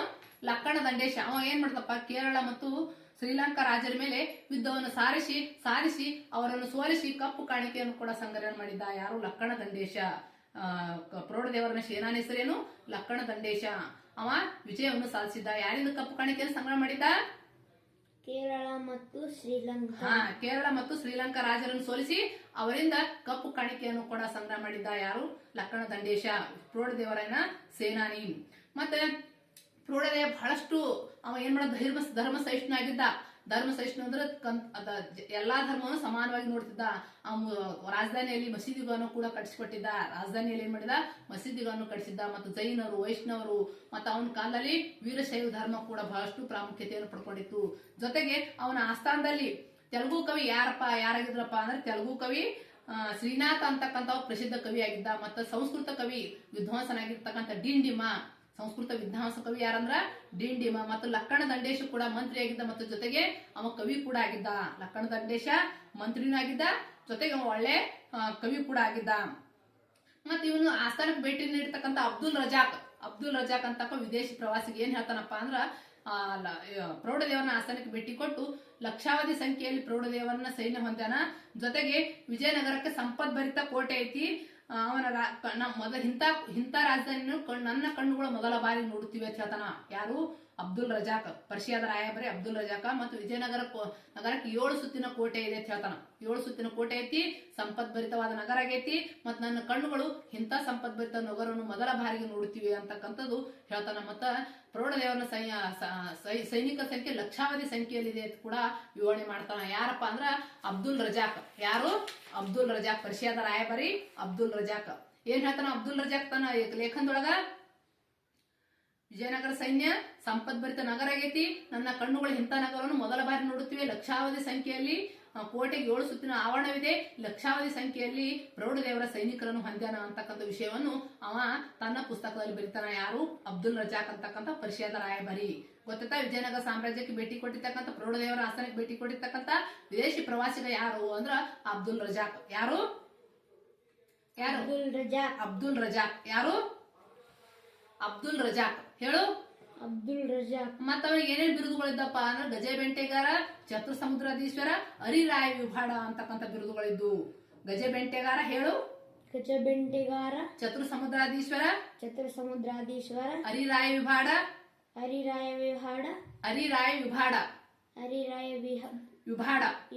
ಇವೆಲ್ಲ ಅವನಿಗಿದ್ದ ಬಿರುದುಗಳಾಗಿದ್ದು. ಅವ ಏನ್ ಮಾಡ್ದ? 1440ರಲ್ಲಿ ಪ್ರೌಢದೇವರಾಯ ಮೃತನಾದ. ಅಂದ್ರೆ ಅವನಿಗೆ ಮೃತನಾದ ಅಂದ್ರೆ ಅವನಿಗೆ ಹೊಡೆದು ಸಾಯಿಸಿದ್ರು. ಅವನಾದ್ಮೇಲೆ ಅವನ ಮಕ್ಕಳಾಗಿರ್ತಕ್ಕಂಥ 3ನೇ ವಿರೂಪಾಕ್ಷ ಮತ್ತು ಮಲ್ಲಿಕಾರ್ಜುನರು ಆಳ್ವಿಕೆ ಬಂದರು. ಅವ್ರ ಆದ್ಮೇಲೆ ಮುಂದೆ ಏನತ್ತಪ್ಪ ಅಂದ್ರ ಸಾಳು ವಂಶ ಅಧಿಕಾರಕ್ಕೆ ಬಂತು. ಸಂಗಮ ವಂಶ ಆಳ್ವಿಕೆ ಮುಗಿದು ಸಾಳು ವಂಶ ಅಧಿಕಾರಕ್ಕೆ ಬಂತು. ಸಾಳು ವಂಶದ ಪ್ರಸಿದ್ಧ ಯಾರಪ್ಪ ಅಂದ್ರ ವೀರ ನರಸಿಂಹ. ನರಸಿಂಹ ಏನ್ ಮಾಡ್ದ? 6 ವರ್ಷ ಸಾಳು ವಂಶವನ್ನು ಆಳ್ವಿಕೆ ಮಾಡ್ದ. 6 ವರ್ಷ ಆದ್ಮೇಲೆ ಅವನ ಮಕ್ಕಳು ಇನ್ನೂ ಅಪ್ರಾಪ್ತರಾಗಿದ್ರು. ಅಪ್ರಾಪ್ತರಾಗಿದ್ರಿಂದ ತುಳು ವಂಶದ ನರಸನಾಯಕ ನರಸನಾಯಕ ಅಂತಕ್ಕಂಥ ಸೇನಾದಿ ಕೈಯಾಗ ಅಧಿಕಾರ ಹೋಯ್ತು. ನರಸನಾಯಕನ ಕೈಯಾಗ ಹೋದಾಗ ತುಳು ವಂಶದ ನರಸನಾಯಕ ನಂತರ ಅವನ ಮಕ್ಕಳಾಗಿರ್ತಕ್ಕಂಥ ವೀರ ನರಸಿಂಹನು, ನರಸನಾಯಕನ ಮಕ್ಕಳಾಗಿರ್ತಕ್ಕಂಥ ವೀರ ನರಸಿಂಹ ಏನ್ ಮಾಡ್ದ? ತುಳು ವಂಶವನ್ನು ಪ್ರಾರಂಭ ಮಾಡಿ ಆಳ್ವಿಕೆಯನ್ನು ಚಾಲು ಮಾಡ್ದ. ವೀರ ನರಸಿಂಹನು ಯಾರು ಆಳ್ವಿಕೆ ಮಾಡಿದ್ರು? ವೀರ ನರಸಿಂಹ ಆಳ್ವಿಕೆ ಮಾಡ್ದ. ಕೇಳಿಲಿ. ವೀರ ನರಸಿಂಹ ನಂತರದಾಗ ಏನಪ್ಪಾ ಅಂದ್ರೆ ವೀರ ನರಸಿಂಹನಿಗೆ ಪುತ್ರ ಸಂತಾನವಿಲ್ಲದ್ರಿಂದ ಅವನ ಸಹೋದರನಾಗಿರ್ತಕ್ಕಂಥ ಕೃಷ್ಣದೇವರಾಯನ ಅಧಿಕಾರಕ್ಕೆ ಬಂದ. ತುಳು ವಂಶದ ಕೃಷ್ಣದೇವರಾಯನು ಅಧಿಕಾರಕ್ಕೆ ಬಂದ. ಯಾವಾಗ ಅಧಿಕಾರಕ್ಕೆ ಬಂದಪ್ಪ ಕೃಷ್ಣದೇವರಾಯ ಅಂದ್ರ 1509ರಲ್ಲಿ. ಇವನ ವೀರ ನರಸಿಂಹನ ತೀರ್ಕೊಂಡ್ಮೇಲೆ ಅವ ಅಧಿಕಾರಕ್ಕೆ ಬಂದ. ತುಳು ವಂಶದ ಸಹೋದರನಾಗಿರ್ತಕ್ಕಂಥ ಕೃಷ್ಣದೇವರಾಯ ಅಧಿಕಾರಕ್ಕೆ ಬಂದ. ಕೇಳಿ. ವಿಜಯನಗರ ಸಾಮ್ರಾಜ್ಯದಲ್ಲಿ ಪ್ರಸಿದ್ಧ ಯಾರಪ್ಪ ಅಂದ್ರೆ ಕೃಷ್ಣದೇವರಾಯ. ಕೇಳಿ ಕೃಷ್ಣದೇವರಾಯನ ಬಗ್ಗೆ. ಅವ ಯಾವಾಗ ಅಧಿಕಾರಕ್ಕೆ ಬಂದ? 1509ರಲ್ಲಿ ಅಧಿಕಾರಕ್ಕೆ ಬಂದ. ವಿಜಯನಗರ ಪ್ರಸಿದ್ಧ ಯಾರು? ಕೃಷ್ಣದೇವರಾಯ. ಯಾರು? ಕೃಷ್ಣದೇವರಾಯ. ಕೃಷ್ಣದೇವರಾಯ. ವಿಜಯನಗರ ಪ್ರಸಿದ್ಧ ದೊರೆ ಯಾರು? ಕೃಷ್ಣದೇವರಾಯ. ಕೃಷ್ಣದೇವರಾಯ. ನೋಡಿ, ಕೃಷ್ಣದೇವ ಏನ್ ಮಾಡ್ದಪ್ಪ ಪ್ರಾರಂಭದಲ್ಲಿ 1510ರಲ್ಲಿ ಏನ್ ಮಾಡ್ದ, ಉಮ್ಮತ್ತೂರಿನ ಪಾಳೆಗಾರ ಗಂಗರಾಜನ ಸೋಲಿಸಿ ಶಿವನ ಸಮುದ್ರ ಕೋಟೆಯನ್ನು ವಶಪಡಿಸಿಕೊಂಡ. ಮತ್ತ ವಿಜಯಪುರ ಸುಲ್ತಾನಿಂದ ಗೋವೆಯನ್ನು ವಶಪಡಿಸಿಕೊಳ್ಳಕ ಪೋರ್ಚುಗೀಸರಿಗೆ ಸಹಾಯವನ್ನು ಮಾಡಿದ. ಮತ್ತು ಉದಯಗಿರಿ ಕೋಟೆಯನ್ನು ಕಳಿಂಗ ರಾಜ ಗಜಪತಿ ಪ್ರತಾಪರುದ್ರನನ್ನು ಸೋಲಿಸಿ ಕಳಿಂಗವನ್ನು ವಶಪಡಿಸಿಕೊಂಡ. ಕಳಿಂಗ ರಾಜಧಾನಿ ಕಟಕನ್ನು ವಶಪಡಿಸಿಕೊಂಡ. ಕೇಳಿ, ಗಜಪತಿ ಪ್ರತಾಪರುದ್ರನ ಮಗಳು ಜಗನ್ಮೋಹಿನಿ, ಅವಳನ್ನು ಕೂಡ ಮದುವೆಯಾದ. ಅವಳನ್ನು ರಾಜನನ್ನು ಸೋಲಿಸಿ ಅವನ ಜೊತೆ ಒಪ್ಪಂದವನ್ನು ಮಾಡ್ಕೊಂಡು ಆ ಜಗನ್ಮೋಹಿನಿಯನ್ನು ಕೂಡ ಮದುವೆಯಾದ. ಅವ ಯಾರು ಜಗನ್ಮೋಹಿನಿ ಅಂದ್ರ ಗಜಪತಿ ಪ್ರತಾಪರುದ್ರನ ಮಗಳು. ಕಟಕ್ ರಾಜ್ಯದ ರಾಜಧಾನಿ, ಕಟಕ್ ರಾಜ್ಯದ ದೊರೆ ಗಜಪತಿ ಪ್ರತಾಪರುದ್ರ. ಅವನ ಮಗಳು ಜಗನ್ಮೋಹಿನಿ. ಕೃಷ್ಣದೇವರ ಯಾರನ್ನು ಮದುವೆಯಾದ? ಜಗನ್ಮೋಹಿನಿ. ಜಗನ್ಮೋಹಿನಿ ಯಾರು? ಗಜಪತಿ ಪ್ರತಾಪರುದ್ರನ ಮಗಳು. ಮತ್ತೇನ್ ಮಾಡ್ದಪ್ಪ ಅಂದ್ರ 1522ರಲ್ಲಿ ಅವ ಏನ್ ಮಾಡ್ದ ಅಂದ್ರ ಆದಿಲ್ಶಾಹಿ, ವಿಜಯಪುರದ ಆದಿಲ್ಶಾಹಿ ಇಸ್ಮಾಯಿಲ್ ಆದಿಲ್ ಶಾಹನ ವೀರ ಇವನನ್ನು ಸೋಲಿಸಿ ರಾಯಚೂರು ಕೋಟೆಯನ್ನು ಮತ್ತು ಮುದಕಲ್ ಕೋಟೆಯನ್ನು ಕೂಡ ವಶಪಡಿಸಿಕೊಂಡ. ಮತ್ತೆ ಇನ್ನೊಂದು ಏನ್ ಮಾಡ್ದಪ್ಪ ಅಂದ್ರ ಬಹಮನಿ ಸುಲ್ತಾನ ಆಳ್ವಿಕೆ. ಅದೇ ಸಂದರ್ಭದಲ್ಲಿ 1336 ವಿಜಯನಗರ ಸ್ಥಾಪನೆ ಆದ. 11 ವರ್ಷದಲ್ಲಿ 1347ರಲ್ಲಿ ವಿಜಯನಗರ ಬಹಮನಿ ಸಾಮ್ರಾಜ್ಯ ಸ್ಥಾಪನೆ ಆಗಿತ್ತು. ಈ 11 ವರ್ಷ ಆದ್ಮೇಲೆ ಬಹಮನಿ ಸುಲ್ತಾನರ ಆಳ್ವಿಕೆ ಚಾಲುವಾಗಿತ್ತು. ಅದು ಅವ್ರು ಎಲ್ಲಿ ಆಳ್ತಿರು? ಗುಲ್ಬರ್ಗ ಬೀದರ್ನಲ್ಲಿ ಅವರ ಆಳ್ವಿಕೆ ಚಾಲುವಾಗಿತ್ತು. ಹೌದಾ? ಈ ಸಂದರ್ಭದಲ್ಲಿ ಏನ್ ಮಾಡೋದಪ್ಪ ಅಂದ್ರ ಕಲಬುರಗಿ ಬಹಮನಿ ಸುಲ್ತಾನರು ಕಲಬುರಗಿ ಬೀದರ್ನ ರಾಜ ಪುತ್ರನನ್ನು ಏನ್ ಮಾಡಿದ್ರಪ್ಪ ಅಂದ್ರೆ ಸಿಂಹಾಸನ ಮೇಲೆ ಅವನನ್ನು ವಶಪಡಿಸಿಕೊಂಡು ಬಂದಿಖಾನೆ ಇಟ್ಟಿದ್ರು. ಯಾರಿಗೆ? ಬೀದರ್ನ ರಾಜಕುಮಾರನನ್ನು. ಅವನನ್ನು ಬಿಡುಗಡೆಗೊಳಿಸಿ ಏನ್ ಮಾಡ್ದಪ್ಪ ಅಂದ್ರ ಪುನಃ ಬೀದರ್ ಸಿಂಹಾಸನ ಮೇಲೆ ಕೃಷ್ಣದೇವರಾಯ ಕುಂಡ್ರಿಸ್ದ. ಆ ಬೀದರ್ ಸಿಂಹಾಸನ ಮೇಲೆ ಬಹಮನಿ ಸುಲ್ತಾನರಿಂದ ಅವನಿಗೆ ಬಿಡುಗಡೆಗೊಳಿಸಿ ಮತ್ತೆ ಬೀದರ್ ಸಿಂಹಾಸನ ಮೇಲೆ ಕೂಡಿಸ್ದ. ಆ ಒಂದು ಬೀದರ್ ಸಿಂಹಾಸನ ಮೇಲೆ ಕೂಡಿಸಿದ್ರಿಂದ ಅವನಿಗೆ ಯವನ ರಾಜ ಪ್ರತಿಷ್ಠಾಪನಾಚಾರ್ಯ ಅಂತಕ್ಕಂಥ ಬಿರುದು ಕೊಟ್ಟರು. ಯಾವ ಬಿರುದು ಕೊಟ್ಟರು? ಯವನ ರಾಜ ಪ್ರತಿಷ್ಠಾಪನಾಚಾರ್ಯ. ಯಾವ ಬಿರುದು ಕೃಷ್ಣದೇವರಾಯನಿಗೆ? ಯವನ ರಾಜ ಪ್ರತಿಷ್ಠಾಪನಾಚಾರ್ಯ. ಯಾಕ ಬಿರುದು ಬಂತು ಅಂದ್ರೆ ಬೀದರ್ ಸಿಂಹಾಸನ ಮೇಲೆ ಯುವರಾಜನನ್ನು ಪುನಃ ಸ್ಥಾಪನೆ ಮಾಡೋದ್ರಿಂದ ಅವನಿಗೆ ಯವನ ರಾಜ ಪ್ರತಿಷ್ಠಾಪನಾಚಾರ್ಯ ಅಂತಕ್ಕಂಥ ಬಿರುದು ಕೂಡ ಇತ್ತು. ಇವನ ಕಾಲದಲ್ಲಿ ಸಾಮ್ರಾಜ್ಯ ಕೂಡ 4 ದಿಕ್ಕಿಗೆ ವಿಸ್ತರಣೆಗೊಂಡಿತ್ತು. ಮತ್ತ ಇವನ ಕಾಲಕ್ಕೆ ಪ್ರವಾಸಿಗ ಯಾರಪ್ಪ? ಡೊಮಿಂಗೋ ಪೇಯಸ್ ಅಂತಕ್ಕಂಥ ಪ್ರವಾಸಿ ಭೇಟಿ ಕೊಟ್ಟು ಒಂದ್ ಮಾತು ಹೇಳ್ತಾನ ಕೃಷ್ಣದೇವರ ಬಗ್ಗೆ. ಏನ್ ಹೇಳ್ತಾನಪ್ಪ ಅಂದ್ರೆ ಕೃಷ್ಣದೇವರಾಯ ಸೌಮ್ಯ ಸ್ವಭಾವದ ದೃಢಕಾಯದವನಾಗಿದ್ದ ಅಂತಕ್ಕಂಥ ಹೇಳ್ತಾನ. ಅವನು ಕೃಷ್ಣದೇವರ ಆಸ್ಥಾನಕ್ಕೆ ಭೇಟಿ ಕೊಟ್ಟಿರ್ತಕ್ಕಂಥ ವಿದೇಶಿ ಪ್ರವಾಸಿಗ ಯಾರು ಅಂದ್ರೆ ಡೊಮಿಂಗೋ ಪೇಯಸ್. ಯಾರು? ಡೊಮಿಂಗೋ ಪೇಯಸ್. ಅವ ಏನ್ ಹೇಳ್ತಾನ? ಕೃಷ್ಣದೇವರಾಯ ಸೌಮ್ಯ ಸ್ವಭಾವದ ದೃಢಕಾಯದವನಾಗಿದ್ದನು ಅಂತಕ್ಕಂಥ ವಿಷಯವನ್ನು ಅವನು ಹೇಳ್ತಾನ. ಇನ್ನು ಮುಂದೆ ಬರ್ತಕ್ಕಂಥದ್ದು ರಕ್ಕಸ್ತಂಗಡಿ ಕದನ. ಕೃಷ್ಣದೇವರ ನಂತರದ ಅವನ ಮಕ್ಕಳಾಗಿರ್ತಕ್ಕಂಥ ಸದಾಶಿವರಾಯ ಮತ್ತು ಅಚ್ಯುತರಾಯರ ಅಧಿಕಾರಕ್ಕೆ ಬಂದ್ರು. ಅವ್ರು ಇನ್ನೂ ಅಪ್ರಾಪ್ತರು ಅಂದ್ರೆ ಇನ್ನು ಚಿಕ್ಕವರಾಗಿದ್ದರಿಂದ ಅವನ ಅಳಿಯನಾಗಿರ್ತಕ್ಕಂಥ ರಾಮರಾಯ, ಕೃಷ್ಣದೇವರಾಯ ಅಳಿಯನಾಗಿರ್ತಕ್ಕಂಥ ರಾಮರಾಯ, ಅರಿವಿಡು ವಂಶದ ರಾಮರಾಯನ ಕೈಯಾಗ ಅಧಿಕಾರ ಎಲ್ಲ ಹೋಯ್ತು. ಯಾರ ಕೈ ಹೋಯ್ತು ಅಧಿಕಾರ? ಅರಿವಿಡು ವಂಶದ ರಾಮರಾಯನ ಕೈಯಾಗ ಹೋಯ್ತು. ಅವ ರಾಮರಾಯ ಕೂಡ ಬುದ್ಧಿವಂತನಾಗಿದ್ದ ಮತ್ತು ಜಾಣನು ಕೂಡ ಆಗಿದ್ದ. ಅವ ಏನ್ ಮಾಡ್ದಪ್ಪ? ರಾಜತಾಂತ್ರಿಕತೆಯನ್ನು ಉಪಯೋಗಿಸಿ ಸಾಮ್ರಾಜ್ಯವನ್ನು ಇನ್ನಷ್ಟು ವಿಸ್ತಾರ ಮಾಡಿದ್ದ. ಕೇಳಿ, ಸಾಮ್ರಾಜ್ಯವನ್ನು ಇನ್ನಷ್ಟು ವಿಸ್ತಾರ ಮಾಡಿದ. ದಕ್ಕನ್ ಸುಲ್ತಾನರು ಪದೇ ತಮ್ಮೊಳಗೆ ಜಗಳಾಡ್ತಿದ್ರು. ಈ ಸಂದರ್ಭದಲ್ಲಿ ಅವ ಏನ್ ಮಾಡ್ದ? ದಕ್ಕನ್ ಸುಲ್ತಾನರು ಸೋಲಿಸಿ ವಿಜಯಪುರ ಮತ್ತು ಇನ್ನೊಂದು ಯಾವಶಪಡಿಸಿಕೊಂಡ ಅಂದ್ರ ವಿಜಯಪುರ ಮತ್ತು ಗೋಲ್ಕೊಂಡ ಪ್ರದೇಶಗಳನ್ನು ವಶಪಡಿಸಿಕೊಂಡ. ಗೋಲ್ಕೊಂಡ ವಿಜಯಪುರ ಪ್ರದೇಶಗಳನ್ನು ವಶಪಡಿಸಿಕೊಂಡೆ ಮತ್ತು ರಕ್ಕಸ್ತಂಗಡಿ ಯುದ್ಧಕ್ಕೆ ಕಾರಣವಾಯಿತು. ಮತ್ತು ಜೊತೆಗೆ ಸುಲ್ತಾನ್ ಏನ್ ಮಾಡಿದ್ರಪ್ಪ ಅಂದ್ರೆ ವಿಜಯನಗರ ಸಮೃದ್ಧಿ ಮತ್ತು ಅದರ ಶ್ರೀಮಂತಿಕೆ ನೋಡಿ ಒಳಗಡೆ ಮತ್ಸರ ಮತ್ತು ದ್ವೇಷವನ್ನು ಚಾಲು ಮಾಡಿದ್ರು. ಎಷ್ಟು ಶ್ರೀಮಂತ ಹೋಯ್ತಲ್ಲ ವಿಜಯನಗರ ಸಾಮ್ರಾಜ್ಯ ಅಂತ ಹೇಳಿ ಅವ್ರೊಳಗ ಮತ್ಸರ ಮತ್ತು ದ್ವೇಷ ಹೆಚ್ಚಾಯ್ತು. ಮತ್ತು ವಿಜಯಪುರ ಮತ್ತು ಗೋಲ್ಕೊಂಡ ಪ್ರದೇಶವನ್ನು ವಶಪಡಿಸಿಕೊಂಡದ್ದೇ ಈ ಯುದ್ಧಕ್ಕೆ ಕಾರಣವಾಯಿತು. ಯಾವ ಯುದ್ಧಕ್ಕ? ರಕ್ಕಸ್ತಂಗಡಿಗೆ ಅಂತಕ್ಕಂಥ ಯುದ್ಧ. ಅದು 1565 ಜನವರಿ 13ರಂದು ರಕ್ಕಸಿ ಮತ್ತು ತಂಗಡಿಗೆ ಅಂತಕ್ಕಂಥ ಪ್ರದೇಶದಲ್ಲಿ ಯುದ್ಧವಾಯಿತು. ಈ ಯುದ್ಧದಲ್ಲಿ ಏನಾಯ್ತಪ್ಪ ಅಂದ್ರೆ ಅಳಿಯ ರಾಮರಾಯ ಹತನಾದ ಗೊತ್ತದ. ಅಳಿಯ ರಾಮರಾಯನಿಗೆ ಹೊಡೆದ್ರು. ಕೇಳಿ, ವಿಜಯನಗರ ಸಾಮ್ರಾಜ್ಯದ ಅರಸನಾಗಿರ್ತಕ್ಕಂಥ ಅಳಿಯ ರಾಮರಾಯನಿಗೆ ಕೊಲೆ ಮಾಡಲಾಯಿತು. ಈ ಸಂದರ್ಭದಲ್ಲಿ ಲಕ್ಷಾವಧಿ ಸಂಖ್ಯೆಯಲ್ಲಿ ವಿಜಯನಗರ ಸಾಮ್ರಾಜ್ಯ ಸೈನ್ಯ ಇದ್ರೂ ಕೂಡ ಇಲ್ಲಿ ಸೋಲನ್ನು ಅನುಭವಿಸಬೇಕಾಯಿತು. ಯಾಕೆ ಸೋಲನ್ನು ಅನುಭವಿಸಬೇಕಾಯ್ತು ಅಂದ್ರ ಅಲ್ಲಿರ್ತಕ್ಕಂಥ ಅವರೆಲ್ಲ ಸೈನಿಕರನ್ನು ಕಟ್ಕೊಂಡು ಬಿಟ್ಟಿದ್ರು. ಆ ಬಹಮನಿ ಸುಲ್ತಾನ ಸೈನಿಕರನ್ನು ಕಟ್ಕೊಂಡು ಅವ್ರು ತಮ್ಮಲ್ಲಿರ್ತಕ್ಕಂಥ ವೈಷಮ್ಯನೆಲ್ಲ ಮರೆತು, ತಮ್ಮಲ್ಲಿ ಕಚ್ಚಾಟವನ್ನು ಮರೆತು 5 ಶಾಹಿ ಮಂತ್ರಿಗಳು ಒಂದಾಗಿ ಈ ವಿಜಯನಗರ ಸಾಮ್ರಾಜ್ಯವನ್ನು ಸೋಲಿಸಿರೋರು. ತಮ್ಮಲ್ಲಿ ಒಂದಾಗಿ ಇವು ವಿಜಯನಗರ ಸಾಮ್ರಾಜ್ಯವನ್ನು ಸೋಲಿಸಿ ವಿಜಯನಗರ ಸಂಪತ್ತನ್ನು ಮತ್ತು ಎಲ್ಲ ಲೂಟಿ ಹೊಡೆದ್ಬಿಟ್ರು. ವಿಜಯನಗರ ಸಾಮ್ರಾಜ್ಯ ಸಂಪದ್ಭರಿತವಾದ ಸಾಮ್ರಾಜ್ಯವನ್ನೆಲ್ಲ ಲೂಟಿ ಮಾಡಿದ್ರು. ವಿಜಯನಗರ ಸಾಮ್ರಾಜ್ಯದಲ್ಲಿ ಬಂಗಾರ ಹೆಂಗ್ ಅಳಿತಿದ್ರಪ್ಪ ಅಂದ್ರ ಸಲಗಿಲೆ ಬಂಗಾರ ಅಳಿತಿದ್ರು. ಅಷ್ಟು ಶ್ರೀಮಂತವಾದ ಸಾಮ್ರಾಜ್ಯ ಯಾವ್ದಪ್ಪ ಅಂದ್ರ ವಿಜಯನಗರ ಸಾಮ್ರಾಜ್ಯ. ಬಂಗಾರ ಏನ್ ಮಾಡ್ತಿದ್ರು ಸೊಲಿಗೆ ಎಳಿತಿದ್ರಂತ, ದವಸ ಧಾನ್ಯಗಳೊಳಗ ಬಂಗಾರ ಎಳಿತಂತ, ಅಷ್ಟು ಶ್ರೀಮಂತವಾದ ಸಾಮ್ರಾಜ್ಯ ಇತ್ತದ ವಿಜಯನಗರ ಸಾಮ್ರಾಜ್ಯ. ಅಂತ ಸಾಮ್ರಾಜ್ಯ ನಾಶ ಮಾಡ್ತು. ಅದೆಲ್ಲ ಶಾಹಿ ಸುಲ್ತಾನ್ ದಕ್ಕನ್ ಸುಲ್ತಾನ್ ಏನ್ ಮಾಡಿದ್ರಪ್ಪ, ಅದನ್ನೆಲ್ಲ ಸಾಮ್ರಾಜ್ಯ ಲೂಟಿ ಮಾಡಿದ್ರು. ಮುಂದೆ ಅವನ ಮಕ್ಕಳಾಗಿರ್ತಕ್ಕಂಥ ರಾಮರಾಯನ ಮಕ್ಕಳಾಗಿರ್ತಕ್ಕಂಥ ತಿರುಮಲ ಏನ್ ಮಾಡ್ದ ಅಂದ್ರ, ತಿರುಮಲ ವೆಂಕಟರು ಪೆನ್ಗೊಂಡಕ್ಕೆ ಓಡಿ ಹೋದ್ರು. ರಾಮರಾಯ ಹತನಾದ್ಮೇಲೆ ಅವ್ರು ಪೆನ್ಗೊಂಡಕ್ಕೆ ಓಡಿ ಹೋಗಿ ಸ್ವಲ್ಪ ದಿನ ಏನ್ ಮಾಡೋದು, ಅರಿವಿಡು ವಂಶ ಪ್ರಾರಂಭ ಮಾಡಿ ಅಲ್ಲಿ ಅರಿವಿಡು ವಂಶದ ಕೊನೆಯ ಅರಸರಾಗಿ ಅವರ ಆಳ್ವಿಕೆ ಏನ್ ಮಾಡಿದ್ರು. ಇಲ್ಲಿ ವಿಜಯನಗರ ಸಾಮ್ರಾಜ್ಯ ನಾಶ ಹೊಂದಿತ್ತು. ಈ ರಕ್ಕಸ್ ತಂಗಡಿಯಿಂದ ವಿಜಯನಗರ ಸಾಮ್ರಾಜ್ಯವೇ ನಾಶ ಆಯ್ತು. ಗೊತ್ತಾಯ್ತಾ ರಕ್ಕಸ್ ತಂಗಡಿ? ಮತ್ತ ಇನ್ನು ವಿಜಯನಗರ ಸಾಮ್ರಾಜ್ಯದಲ್ಲಿ ಸಾಂಸ್ಕೃತಿಕ ಕೊಡುಗೆಗಳು. ವಿಜಯನಗರ ಸಾಮ್ರಾಜ್ಯ ಸಾಂಸ್ಕೃತಿಕ ಆಡಳಿತ ಹೆಂಗಿತ್ತಪ್ಪ ಅಂದ್ರೆ, ರಾಜನೇ ಅದರ ಮುಖ್ಯಸ್ಥನಾಗಿದ್ದ. ಆಡಳಿತ ಕೇಂದ್ರಾಡಳಿತ ಬಲಿಷ್ಠವಾದ ಕೇಂದ್ರಾಡಳಿತ ಇತ್ತು. ಪ್ರಾಂತಾಡಳಿತ ಮತ್ತು ನಗರಾಡಳಿತ, ನಗರಕ್ಕೊಬ್ಬ ನಗರಾಧಿಪತಿ ಇರ್ತಿದ್ದ, ಪ್ರಾಂತಾಡಳಿತಕ್ಕೊಬ್ಬ ಕೂಡ ಪ್ರಮುಖನಾಗಿದ್ದ. ಮತ್ತು ಕೇಂದ್ರಾಡಳಿತ ರಾಜನೇ ಅದು ಅಂತಿಮ ನ್ಯಾಯ ನಿರ್ಣಯ ಮಾಡೋರು ಯಾರಪ್ಪ ಅಂದ್ರೆ ರಾಜನಾಗಿದ್ದ. ಅಂತಿಮ ನ್ಯಾಯ ನಿರ್ಣಯ ಯಾರ ಕೈಗಿತ್ತು? ರಾಜನ ಕೈಗಿತ್ತು. ನಗರಗಳಲ್ಲಿ ಹಳ್ಳಿಗಳು ಸಮೂಹಗಳು ಕೂಡ ಇದ್ವು. ಅಲ್ಲಿ ಹಳ್ಳಿಗಳಲ್ಲಿ ಕೂಡ ಪ್ರಮುಖ, ಗ್ರಾಮಗಳಲ್ಲಿ ವಂಶ ಪಾರಂಪರ್ಯದಿಂದ ಗ್ರಾಮಸ್ಥರು ಅಧಿಕಾರವನ್ನು ವಹಿಸ್ಕೊತಿದ್ರು. ಯಾರ ಅಧಿಕಾರ ಇರ್ತಿದ್ದಲ್ಲ ಅವನೇ ವಂಶ ಪಾರಂಪರ್ಯದ ಗ್ರಾಮಗಳಲ್ಲಿ ಅಧಿಕಾರ ಮಾಡ್ತಿದ್ದ. ಅರಸನೇ ನ್ಯಾಯಾಂಗದ ಪರಮಾಧಿಕಾರಿ ಕೂಡ ಆಗಿದ್ದ. ಮತ್ತ ಭೂ ಕಂದಾಯದ ಮೂಲಗಳು ಹೆಂಗೆ, ಸರ್ಕಾರ ಆದಾಯ ಹೆಂಗ್ ಬರ್ತಿತ್ತಪ್ಪ ಅಂದ್ರ, 6ನೇ 1 ಭಾಗ ಭೂ ಕಂದಾಯ ಆಗಿತ್ತು. 6 ಚೀಲ ಜೋಳ ಬೆಳೆದ್ರ 1 ಚೀಲ ಸರ್ಕಾರ ಕೊಡ್ಬೇಕಾಗ್ತಿತ್ತು. ಈ ಭೂ ಕಂದಾಯ ಸರ್ಕಾರ ತೆರಿಗೆ ರೂಪದಲ್ಲಿ ಆಗ್ತಿತ್ತು. ಮತ್ ಸರ್ಕಾರಕ್ಕೆ ಆದಾಯಗಳು ಯಾವ್ಯಾವ ಇದ್ವಪ್ಪ ಅಂದ್ರ, ಸಂತೆ ಸುಂಕ, ವಾಣಿಜ್ಯ ಸುಂಕ, ವಾಣಿಜ್ಯ ತೆರಿಗೆ, ವೃತ್ತಿ ತೆರಿಗೆ, ದಾರಿ ಸುಂಕ, ಸಂತೆ ಸುಂಕ, ಕಪ್ಪು ಕಾಣಿಕೆಗಳು, ರಫ್ತುಗಳು. ನೋಡಿ, ಇವೆಲ್ಲ ಸರ್ಕಾರದ ಆದಾಯದ ಮೂಲಗಳು. ದಾರಿ ಸುಂಕ, ಸಂತೆ ಸುಂಕ, ರಫ್ತು, ವಾಣಿಜ್ಯ ತೆರಿಗೆ, ರಫ್ತು ತೆರಿಗೆ, ಮತ್ತ ಇನ್ನೊಂದ್ ಯಾವ್ದು ಕಪ್ಪು ಕಾಣಿಕೆಗಳು. ಮತ್ತ 6ನೇ 1 ಭಾಗ ಭೂ ಕಂದಾಯ. ಇವು ಸರ್ಕಾರದ ಒಂದು ಆದಾಯದ ಮೂಲಗಳು ಕೂಡ ಆಗಿದ್ದು. ಆದಾಯ ಇದ್ರಿಂದ ಸರ್ಕಾರಕ್ಕ ಆದಾಯ ದೊರೆತಿತ್ತು. ಮತ್ತೆ ವಿಜಯನಗರ ಸಾಮ್ರಾಜ್ಯದಲ್ಲಿ ಅಶ್ವದಳ, ಕುದುರೆ ದಳ, ಫಿರಂಗಿ ದಳ ಇವೆಲ್ಲ ಪ್ರಮುಖವಾಗಿದ್ದವು. ಅಶ್ವದಳ ಅಂತ ಗೊತ್ತಲ್ಲ, ಕುದುರೆ ಮೇಲೆ ಯುದ್ಧ ಮಾಡೋದಕ್ಕೆ ಅಶ್ವದಳ ಅಂತಾರ. ಗಜದಳ ಅಂದ್ರೆ ಆನೆಗಳ ಮೇಲೆ ಕುಂತು ಯುದ್ಧ ಮಾಡ್ತಿದ್ರು. ಫಿರಂಗಿ ದಳ ಮದ್ದುಗುಂಡು ಇವೆಲ್ಲ ಸಂಪದ್ಭರಿತಿಯಿಂದ ಕೂಡಿದ್ವು ವಿಜಯನಗರ ಸಾಮ್ರಾಜ್ಯದಲ್ಲಿ. ಮತ್ತು ಸಾಮಾಜಿಕ ಸ್ಥಿತಿ ಹೆಂಗಿತ್ತಪ್ಪ ಅಂದ್ರ, ಬಾಲ್ಯ ವಿವಾಹ ಪದ್ಧತಿ, ಸತಿ ಪದ್ಧತಿ ಆಚರಣೆಯಲ್ಲಿದ್ದು. ಬಾಲ್ಯ ವಿವಾಹ ಅಂದ್ರೆ ಏನಪ್ಪಾ ಅಂದ್ರೆ, ಚಿಕ್ಕವಿದ್ದ ಮದುವೆ ಆಗೋದು, ಅದಕ್ಕೆ ಬಾಲ್ಯ ವಿವಾಹ ಅಂತಾರ. ಆ ಪದ್ಧತಿ ಆಚರಣೆಯಲ್ಲಿತ್ತು. ಸತಿ ಪದ್ಧತಿ ಅಂದ್ರೆ ಗಂಡಸದ ಮೇಲೆ ಹೆಂಡತಿನ ಸೈಯೋದು, ಇದು ಸತಿ ಪದ್ಧತಿ. ಇದು ಕೂಡ ಆ ಸಂದರ್ಭದಲ್ಲಿ ಆಚರಣೆ ಇತ್ತು ವಿಜಯನಗರ ಸಾಮ್ರಾಜ್ಯ ಕಾಲದಲ್ಲಿ. ಮತ್ತ ದೇವದಾಸಿ ಪದ್ಧತಿ, ದೇವರ ಹೆಸರು ಮೇಲೆ ಹೆಣ್ಮಕ್ಳನ್ನ ಬಿಟ್ಬಿಡ್ತಿರು, ಅದು ದೇವದಾಸಿ ಪದ್ಧತಿ. ಆ ಪದ್ಧತಿ ಕೂಡ ಆಚರಣೆ ಇತ್ತು. ಸತಿ ಪದ್ಧತಿ ಅಂದ್ರೆ ಏನ್ ಹೇಳು?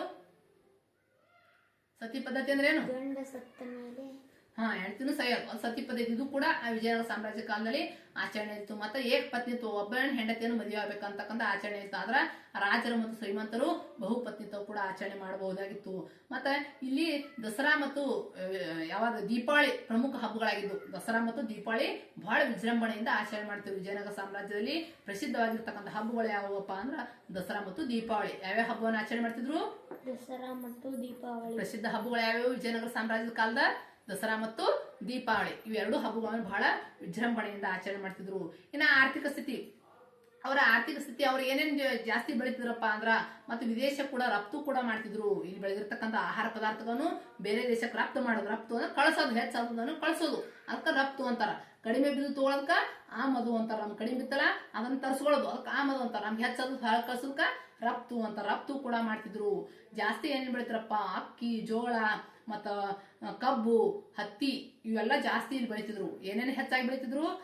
ಅಕ್ಕಿ, ಜೋಳ, ಕಬ್ಬು, ಹತ್ತಿ ಇವು ಪ್ರಮುಖವಾದ ಬೆಳೆಗಳಾಗಿದ್ದು. ಮತ್ತು ಸಾಂಬಾರ ಪದಾರ್ಥ, ಅತಿ ಹೆಚ್ಚಾಗಿ ಸಾಂಬಾರ ಪದಾರ್ಥ ಅವರು ರಫ್ತು ಮಾಡ್ತಿದ್ರು. ಸಾಂಬಾರ ಪದಾರ್ಥಗಳು ಮತ್ತು ಕಬ್ಬಿಣ, ವಜ್ರ ಇವೆಲ್ಲ ವಿದೇಶಕ್ಕೂ ಅಂತಾರಾಷ್ಟ್ರೀಯ ಮಾರುಕಟ್ಟೆ ಆಗಿತ್ತು ವಜ್ರದ್ದು. ಆ ತರ ಒಂದು ಪ್ರಸಿದ್ಧ ಆಗಿತ್ತು ವಿಜಯನಗರ ಸಾಮ್ರಾಜ್ಯ. ವಜ್ರ ಕೂಡ ಅಷ್ಟು ಬೆಳಿತಿದ್ರು. ವಜ್ರ ಕೂಡ ತಯಾರು ಮಾಡ್ತಿದ್ರು. ಮತ್ತು ಶ್ರೀಗಂಧ ಕೂಡ ಬಹಳಷ್ಟು ಪ್ರಸಿದ್ಧಿ ಪಡೆದಿತ್ತು ಇಲ್ಲಿ. ಮತ್ತೆ ಸಾಂಬಾರ ಪದಾರ್ಥ ಗೊತ್ತೈತ್ರಿ? ಸಾಂಬಾರ ಪದಾರ್ಥ ವಿದೇಶಿಗರು, ಯುರೋಪಿಯನ್ನರು ಭಾರತಕ್ಕೆ ಬಂದದ್ದೇ ಸಾಂಬಾರ ಪದಾರ್ಥಕ್ಕೋಸ್ಕರ. ಅವು ಭಾರತದಲ್ಲಿ ಬಹಳ ಪ್ರಸಿದ್ಧ ಆಗಿರ್ತಕ್ಕಂಥವು ಇವೆಲ್ಲ. ಮತ್ತು ವಿದೇಶಿಗರು ಏನೇನು ಆಮದು ಮಾಡ್ಕೋತಿದ್ರಪ್ಪ ಅಂದ್ರ, ಆಮದು ಅಂದ್ರೆ ಏನು? ಬೇರೆ ಕಡೆಯಿಂದ ತರಿಸ್ಕೊಳ್ಳೋದಕ್ಕೆ ಏನಂತಾರ? ಆಮದು ಅಂತಾರ. ಮಖಮಲ್ ಬಟ್ಟೆಗಳು, ರೇಷ್ಮೆ ಬಟ್ಟೆಗಳು, ಕುದುರೆಗಳನ್ನು ಆಮದು ಮಾಡ್ಕೋತಿದ್ರು. ಕುದುರೆ, ರೇಷ್ಮೆ ಬಟ್ಟೆ, ಮಕ್ಮಲ್ ಬಟ್ಟೆ ಇವೆಲ್ಲ ವಿದೇಶಗಳಿಂದ ಆಮದು ಮಾಡ್ಕೋತಿದ್ರು. ಮತ್ತೆ ಬಟ್ಟೆ ನೇಯುವುದು ಗೊತ್ತಲ್ಲ, ಬಟ್ಟೆ ನೇಯುವುದು ಅದು ಕೂಡ ಪ್ರಸಿದ್ಧ ಕೆಲಸ ಆಗಿತ್ತು. ಬಟ್ಟೆ ನೇಯುವುದು ಅಲ್ಲಿ ಒಂದು ಉದ್ಯೋಗ ಆಗಿತ್ತು. ದೆಹಲಿ ಸುಲ್ತಾನ್ ಕಾಲದಲ್ಲಿ ಕೂಡ ಬಟ್ಟೆ ನೇಯುವುದು ಕೂಡ ಒಂದು ಪ್ರಸಿದ್ಧ ಕೆಲಸ ಆಗಿತ್ತು. ಇವ್ರಿಗೆ ಕೂಡ ಬಟ್ಟೆ ನೇಯುವುದು ಒಂದು ಪ್ರಸಿದ್ಧ ಕೈಗಾರಿಕೆ ಕೂಡ ಆಗಿತ್ತು. ಮತ್ತು ಭಟ್ಕಳ, ಹೊನ್ನಾವರ ಇವೆಲ್ಲ ಪ್ರಮುಖ ರೇವು ಪಟ್ಟಣಗಳಾಗಿದ್ದವು. ಮತ್ತು ಆ ಸಾಹಿತ್ಯ, ಇವ್ರ ಕಾಲದಲ್ಲಿ ಸಾಹಿತ್ಯ ಬಹಳಷ್ಟು ಶ್ರೀಮಂತವಾಗಿ ಬೆಳೆಯಿತು. ಯಾರ ಕಾಲದಲ್ಲಿ ಶ್ರೀಮಂತವಾಗಿ ಸಾಹಿತ್ಯ ಬೆಳೀತು? ವಿಜಯನಗರ ಸಾಮ್ರಾಜ್ಯ ಕಾಲದಲ್ಲಿ. ಅರಸರೇ ಸ್ವತಃ ಸಾಹಿತಿಗಳಾಗಿದ್ದರು. ಮಂತ್ರಿಗಳು, ಅರಸರು ಕೂಡ, ರಾಣಿಯರು ಅವರೆಲ್ಲ ಸಾಹಿತಿಗಳಾಗಿದ್ದರು. ಮತ್ತು ಸಂಸ್ಕೃತ ಕವಿ ಹೇಳಿದ್ದೆ, ದಿಂಡಿಮ ಮತ್ತು ತೆಲುಗು ಕವಿ ಶ್ರೀನಾಥ್ ಇವರೆಲ್ಲ ಪ್ರಸಿದ್ಧವಾಗಿರ್ತಕ್ಕಂಥ ಕವಿಗಳಾಗಿದ್ರು. ಮತ್ತು ವಿಜಯನಗರ ಕಾಲದಲ್ಲಿ ಪ್ರಸಿದ್ಧ ಕವಿಗಳಾರಪ್ಪ ಅಂದ್ರ ವಿದ್ಯಾರಣ್ಯರು ಶಂಕರ ವಿಜಯ ಅಂತಕ್ಕಂಥ ಕೃತಿ ಬರೆದ್ರು. ಸರ್ವಧರ್ಮ ಸಂಗ್ರಹ ಅಂತಕ್ಕಂಥ ಕೃತಿ ಬರೆದ್ರು. ಮತ್ತು ಶಾಣ್ಯಾಚಾರ್ಯರು ವೇದಾರ್ಥ ಪ್ರಕಾಶ ಆಯುರ್ವೇದ ಸುಧಾನಿಧಿ ಅಂತಕ್ಕಂಥ ಕೃತಿಯನ್ನು ಬರೆದ್ರು. ಶಾಣ್ಯಾಚಾರ್ಯರು ಬರೆದ ಕೃತಿಗಳು ಯಾವ ಅಂದ್ರ ವೇದಾರ್ಥ ಪ್ರಕಾಶ, ಆಯುರ್ವೇದ ಸುಧಾನಿಧಿ. ಮತ್ತ ಕಂಪಣ ರಾಣಿ ಹೆಸರೇನು? ಗಂಗಾದೇವಿ. ಅವಳು ಯಾವ ಕೃತಿ ಬರೆದ ಅಂತ ಹೇಳಿದ್ದೆ? ಮಧುರಾ ವಿಜಯಂ ಅಂತಕ್ಕಂಥ ಕೃತಿ ಹೇಳಿದ್ದೆ. ಮತ್ತ ಕೃಷ್ಣದೇವ ಸ್ವತಃ ವಿದ್ವಾಂಸ ಆಗಿದ್ದ. ಯಾರು? ಕೃಷ್ಣದೇವರಾಯ. ಅವ ಏನ್ ಮಾಡ್ದಪ್ಪ ಅಂದ್ರೆ ಜಾಂಬವತಿ ಕಲ್ಯಾಣ ಹೇಳ್ತಿ ನೋಡು. ಕೃಷ್ಣದೇವರ ಕೃತಿಗಳು ಹೇಳು. ಜಾಂಬವತಿ ಕಲ್ಯಾಣ,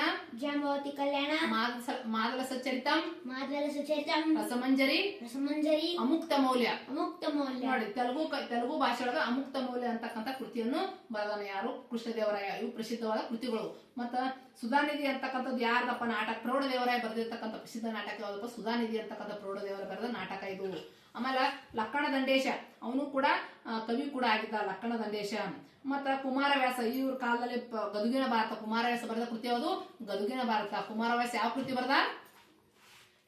ಕುಮಾರವ್ಯಾಸ? ಗದುಗಿನ ಭಾರತ. ಯಾವಾಗ ಕುಮಾರವ್ಯಾಸ ಬರೆದ ಕೃತಿ?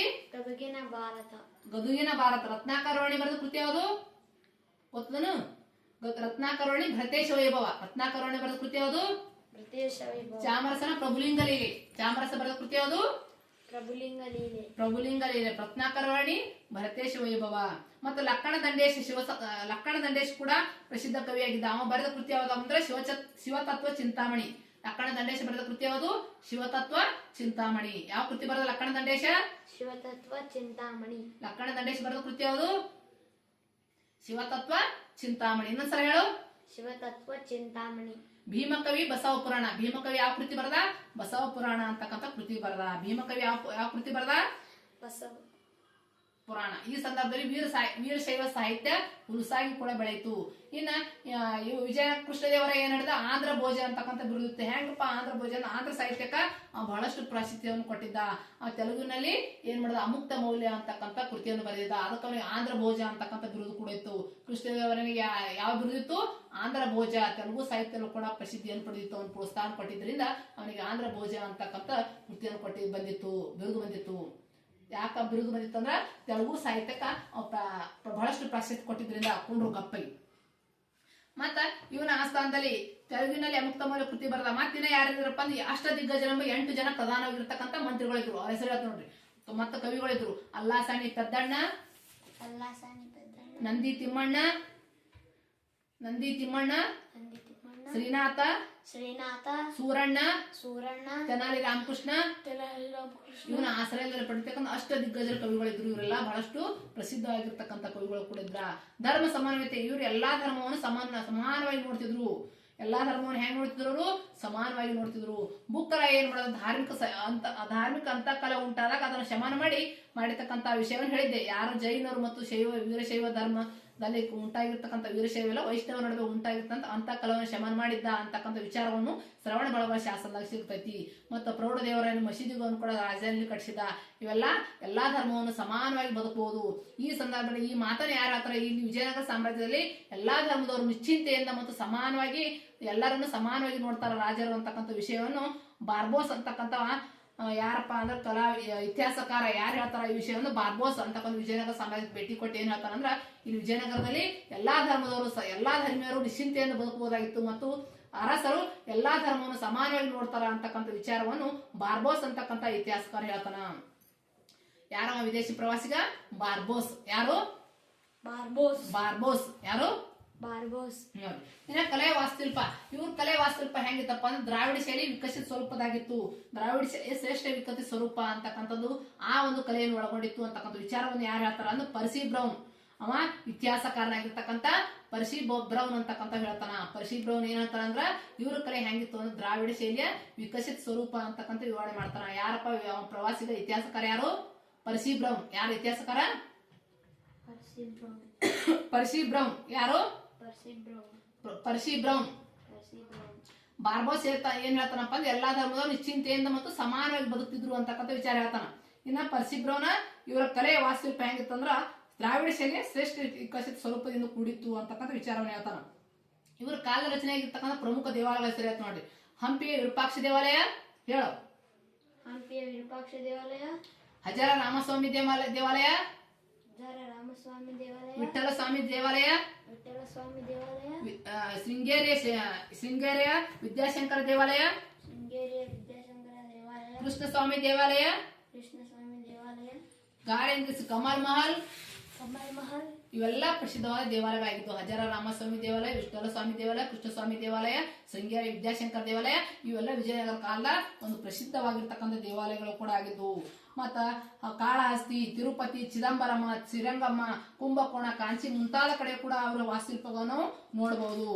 ಮತ್ತೆ ಇವರ ಕಾಲದಲ್ಲಿ ಆಗಿರ್ತಕ್ಕಂಥ ಸಾಸಿವೆ ಕಾಳು ಗಣಪತಿ, ಒಂದೇ ಕಲ್ಲಿನಲ್ಲಿ ಕೆತ್ತಿರ್ತಕ್ಕಂಥ ಸಾಸಿವೆ ಕಾಳು ಗಣಪತಿ, ಮತ್ತೆ ವಿಗ್ರಹ ನರಸಿಂಹ, ಮತ್ತೆ ಕಲ್ಲಿನ ರಥ ಇವೆಲ್ಲ ಒಂದೇ ಕಲ್ಲಿನಲ್ಲಿ ಕೆತ್ತಿರ್ತಕ್ಕಂಥ ಪ್ರಮುಖವಾಗಿರ್ತಕ್ಕಂಥ ದೇವಾಲಯಗಳ ದೇವತೆಗಳು ಕೂಡ ಆಗ್ಯಾರ. ಒಂದೇ ಸಾಸಿವೆ ಕಾಳು ಗಣಪತಿ ಒಂದೇ ಕಲ್ಲಿನ ಕೆತ್ತಾರ. ನೋಡಿ ಹಂಪೆ ಕಲ್ಲಿನ ನರಸಿಂಹ ಗಣಪತಿ ವಿಗ್ರಹಗಳು ವಿಜಯನಗರ ಕಾಲದ ಏಕಶಿಲಾ ಕಲೆಯನ್ನು ನಮಗ ಒಂದು ಏಕಶಿಲಾ ಅಂದ್ರೆ ಒಂದೇ ಶಿಲೆ. ಏಕಶಿಲಾ ಅಂದ್ರೆ ಏನು? ಒಂದೇ ಶಿಲೆ. ಏಕಶಿಲಾ ಅಂದ್ರೆ ಏನು? ಒಂದೇ ಶಿಲೆ, ಒಂದೇ ಕಲ್ಲಿನ ಕೆತ್ತಾರವಲ್ಲ, ಒಂದೇ ಕಲ್ಲಿನ ಕೆತ್ತಿರ್ತಕ್ಕಂಥ ಮೂರ್ತಿಗಳು ಇವೆಲ್ಲ.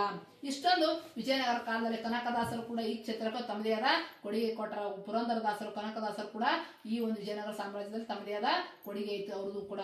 ನೋಡಿ ಗೊತ್ತಾಯ್ತಾ ಎಷ್ಟು? ನೋಡಿ ಇನ್ನ ಪ್ರಶ್ನೋತ್ತರ ಕೇಳ್ತ ನೋಡಿ. ಶ್ರೀಲಂಕಾದ ರಾಜರನ್ನು ಸೋಲಿಸಿ ಕಪ್ಪು ಕಾಣಿಕೆ ಪಡೆದ ಎರಡನೇ ದೇವರಾಯನ ಸೇನಾನಿ. ಅವನ ಹೆಸರೇನು?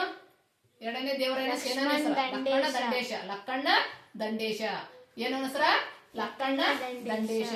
ನೋಡಿ ಎರಡನೇ ಪ್ರಶ್ನೆ. ಕೃಷ್ಣದೇವರನ್ನು ಗಜಪತಿ ಪ್ರತಾಪರುದ್ರನ ಮಗಳನ್ನು ಮದುವೆಯಾದ ಯಾವ ಹೆಸರೇನು? ಗಂಗಾದೇವಿ. ಗಂಗಾದೇವಿ ಅಲ್ಲ, ಜಗನ್ಮೋಹಿನಿ.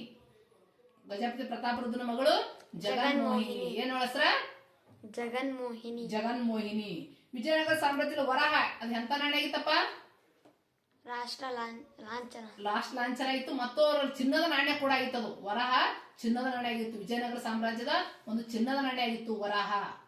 ವರಹ ಏನಾಗಿತ್ತದು? ಚಿನ್ನದ ನಾಣ್ಯ ಆಗಿತ್ತು. ಮತ್ತ ಎಲ್ಲಾ ಧರ್ಮೀಯರು ವಿಜಯನಗರ ಸಾಮ್ರಾಜ್ಯ ನಿಶ್ಚಿಂತೆಯಿಂದ ಜೀವಿಸಬಹುದಾಗಿತ್ತು ಎಂದು ಹೇಳಿದ ವಿದೇಶಿ ಪ್ರವಾಸಿಗ ಯಾರು?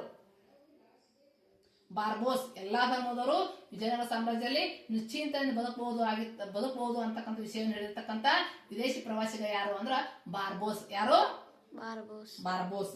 ವಿಜಯನಗರ ವಾಸ್ತುಶೈಲಿಯು ದ್ರಾವಿಡ ಶೈಲಿಯ ಶ್ರೇಷ್ಠ ವಿಕಸಿತ ಸ್ವರೂಪ ಎಂದು ಹೇಳಿದ ಕಲಾ ಇತಿಹಾಸಕಾರ ಯಾರು? ಹೇಳು. ಫಸ್ಟ್ನೇ ಪಾಠನೆ ಹೇಳ್ಬಿಡು. ಪ್ರಶ್ನೋತ್ತರ 4-5 ಹೇಳ್ಬಿಡು. ಇತಿಹಾಸಕಾರ ಯಾರು? ವಿಕಸಿತ ಸ್ವರೂಪ ದ್ರಾವಿಡ ಶೈಲಿ ವಿಕಸಿತ ಸ್ವರೂಪ ಕಲೆ ಎಂದು ಕೂಡ ಐತಿ ಅಂತಕ್ಕಂಥ ವಿಚಾರವನ್ನು ಯಾರು ಹೇಳ್ಯಾರಂದ್ರ ಯಾರು ಹೇಳ್ಯಾರ? ಪರ್ಸಿ ಬ್ರೌನ್.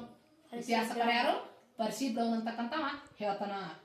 ವಿಜಯನಗರ ಶೈಲಿಯು ವಾಸ್ತುಶೈಲಿಯು ದ್ರಾವಿಡ ಶೈಲಿಯ ಶ್ರೇಷ್ಠ ವಿಕಸಿತ ಸ್ವರೂಪ ಎಂದು ಹೇಳಿರ್ತಕ್ಕಂಥ ಇತಿಹಾಸಕಾರ ಯಾರು ಅಂದ್ರ ಪರ್ಸಿ ಬ್ರೌನ್. ಯಾರು?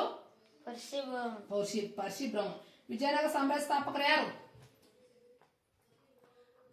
ವಿಜಯನಗರ ಸಾಮ್ರಾಜ್ಯವನ್ನು ಯಾರು ಸ್ಥಾಪನೆ ಮಾಡಿದ್ರು? ಹೇಳು. ಹಕ್ಕ ಬುಕ್ಕರು. ಹರಿಹರ ಬುಕ್ಕರಾಯ ಮತ್ತು ಹರಿಹರನ ಮಕ್ಕಳು. ಸಾರಿ ಸಂಗಮನ ಮಕ್ಕಳು. ಸಂಗಮನ 5 ಮಕ್ಕಳು ಉಡ್ಕೊಂಡು ವಿಜಯನಗರ ಸಾಮ್ರಾಜ್ಯವನ್ನು ಮಾಡಿದ. ಅವ್ರು ಶಾರ್ಟ್ ಕಟ್ ನಾಗ ಏನಂತೀವಿ ನಾವು? ಹಕ್ಕ ಬುಕ್ಕರು, ಹರಿಹರ ಮತ್ತು ಬುಕ್ಕರಾಯ ಕೂಡ ಅಂತೀವಿ. ವಿಜಯನಗರ ಸಾಮ್ರಾಜ್ಯವನ್ನು ಮಾಡಿದ ವಂಶಗಳು ಯಾವ? ವಿಜಯನಗರ ಸಾಮ್ರಾಜ್ಯವನ್ನು ಎಷ್ಟು ವಂಶಗಳು ಆಳ್ವಿಕೆ ಮಾಡೋದು ಮತ್ತು ಯಾವ? 4 ವಂಶಗಳು. ಯಾವ್ಯಾವು? ಸಂಗಮ, ಸಾಳುವ, ತುಳುವ, ಅರೆವಡು. ಸಂಗಮ, ಸಾಳುವ, ತುಳುವ, ಅರೆವಡು ಇವು 4 ವಂಶಗಳು ವಿಜಯನಗರ ಸಾಮ್ರಾಜ್ಯವನ್ನು ಆಳಿರ್ತಕ್ಕಂಥವು. ಸಂಗಮ ವಂಶದ ಪ್ರಖ್ಯಾತ ದೊರೆ ಯಾರು? ಸಂಗಮ ವಂಶದ ಪ್ರಖ್ಯಾತ ದೊರೆ? ಎರಡನೇ ದೇವರಾಯ. ಸಂಗಮ ವಂಶದ ಪ್ರಖ್ಯಾತ ದೊರೆ ಎರಡನೇ ದೇವರಾಯ ಅಥವಾ ಪ್ರೌಢ ದೇವರಾಯ ಕೂಡ ಅಂತೀವಿ. ಯಾರು ಸಂಗಮ ವಂಶದ ಪ್ರಖ್ಯಾತ ದೊರೆ? ಪ್ರೌಢದೇವರಾಯ. ಪ್ರೌಢದೇವರಾಯ ಅಥವಾ ಎರಡನೇ ದೇವರಾಯ. ವಿಜಯನಗರ ಸಾಮ್ರಾಜ್ಯ ಅರಸರಲ್ಲಿ ಅತ್ಯಂತ ಶ್ರೇಷ್ಠ ದೊರೆ ಯಾರು? ವಿಜಯನಗರ ಸಾಮ್ರಾಜ್ಯದಲ್ಲಿ ಅತಿ ಶ್ರೇಷ್ಠ ದೊರೆ ಯಾರು? ಕೃಷ್ಣದೇವರಾಯ. ಯಾರು?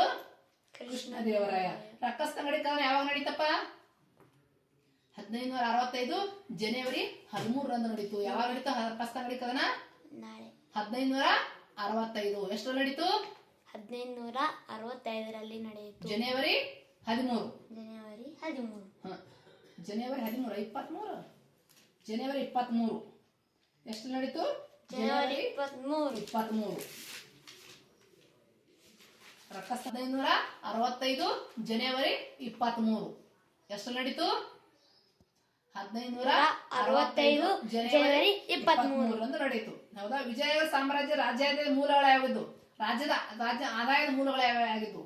6ನೇ ಒಂದು ಭಾಗ ಭೂಕಂದಾಯ. ಹೇಳು. 6ನೇ ಒಂದು ಭಾಗ ಭೂಕಂದಾಯ. ಸಂತೆ ಸುಂಕ, ದಾರಿ ಸುಂಕ, ವಾಣಿಜ್ಯ ತೆರಿಗೆ, ರಫ್ತು ತೆರಿಗೆ ಮತ್ತು ಕಪ್ಪು ಕಾಣಿಕೆಗಳು ಇವೆಲ್ಲ ಏನಾಗಿದ್ದು? ವಿಜಯನಗರ ಸಾಮ್ರಾಜ್ಯದ ಆದಾಯದ ಮೂಲಗಳಾಗಿದ್ದು. ಸಂತೆ ಸುಂಕ, ದಾರಿ ಸುಂಕ, ಕಪ್ಪು ಕಾಣಿಕೆ, ರಫ್ತು ತೆರಿಗೆ ಮತ್ತು ವಾಣಿಜ್ಯ ತೆರಿಗೆ 6ನೇ ಒಂದು ಭಾಗ ಆದಾಯದ ಮೂಲ.